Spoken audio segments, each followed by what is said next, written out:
2005 नंतर ते अगदी 2017 पर्यंतच्या सगळ्या निवडणूक इकडच्या आम्ही अटेंड केलेल्या आहे. जिल्हा प्रमुख म्हणून, संपर्क प्रमुख म्हणून काम केलेलं आहे. त्यामुळे मालवण, कणकवली, जो आमचा शांत शिस्तप्रिय असा कोकण 2005 पासून ते ढवळला गेला आणि तो हाय व्होल्टेज मतदारसंघ असा ओळखला गेला. आता काल जे घडलं तुम्ही पाहिलं, मीही पाहिलं. निलेश राणे भाजपाच्या घरात घुसले,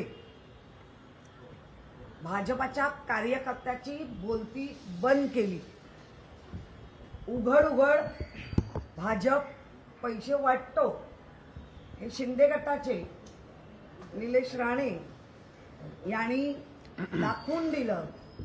पोलिसांना घेऊन आले आणि जो हाय व्होल्टेज ड्रामा तो कुठल्या तरी एका नागरिक भाजपाचे पदाधिकारी असलेले यांच्या घरात पाहायला मिळाला. आता तसं बघायला गेलं, एका बाजूनी म्हटलं तर चांगलं केलं. ऑन दी स्पॉट जो निर्णय असतो तो निलेश राणेंनी दिला. पण दुसऱ्या बाजूनी जर एक चांगले नागरिक म्हणून विचार केला, ज्या पद्धतीने ते घरात गेले, घरातल्या लोकांनी कुठेही विरोध केला नाही, चांगल्या परिचयाच्या असल्यामुळे, पण त्या पदाधिकाऱ्याची मात्र पुऱ्या जिल्ह्यात फुलटून नाचक्की करून टाकली. त्यामुळे या दोन लोकांच्या भांडणांमध्ये किंवा आरोपांवर महाराष्ट्राने आता पाहत राहायचंय किंवा तिथल्या दोन्ही पक्ष सत्ताधारी आहेत. शिंदेची बोलते मी पुढे बोलत होतो ती, आणि सत्ताधारी असून एकमेकांची वस्त्र काढणं हा व्होल्टेज ड्रामा चालू आहे. रवींद्र चव्हाण म्हणतात की कुठेतरी फेक नॅरेटिव्ह पसरवण्याचं हे सगळं काम निलेश राणे करतायत आणि काँग्रेसने जे केलं तेच निलेश राणे करतायत. नाही, मला सन्माननीय माननीय रवींद्रजी चव्हाण यांना सांगायचं आहे, तुम्हीच सांगताय आम्ही युतीत आहोत, तुम्हीच सांगताय की एकनाथ शिंदे आणि त्यांची पुरी टीम आमच्याशी नीट आहे. मग हे काय आहे?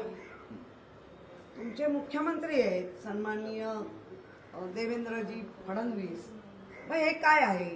म्हणजे लोकांना किती किती किती गृहीत धरताय असं झालंय. आता त्या मालवणकरांनी ठरवावं. बावनकुळे म्हणतायत की कुणाच्याही घरात जाऊन शूटिंग करणं चुकीचं आहे.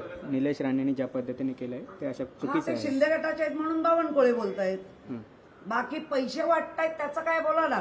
पण या सगळ्यांमध्ये निवडणूक आयोगाची भूमिका पण संशयास्पद. मग काल काय सांगत होती, निवडणूक आयोग ज्या पद्धतीने त्याला दूषणं देत आहेत की भांडीगाशी म्हणून, असं मी नाही म्हणत आहे, परत सांगते, जी दूषणं आपण त्याच्यातून पाहतोय सोशल मीडियातून, नागरिकांच्या मधनं येणाऱ्या त्यांच्याबद्दलची दूषणं.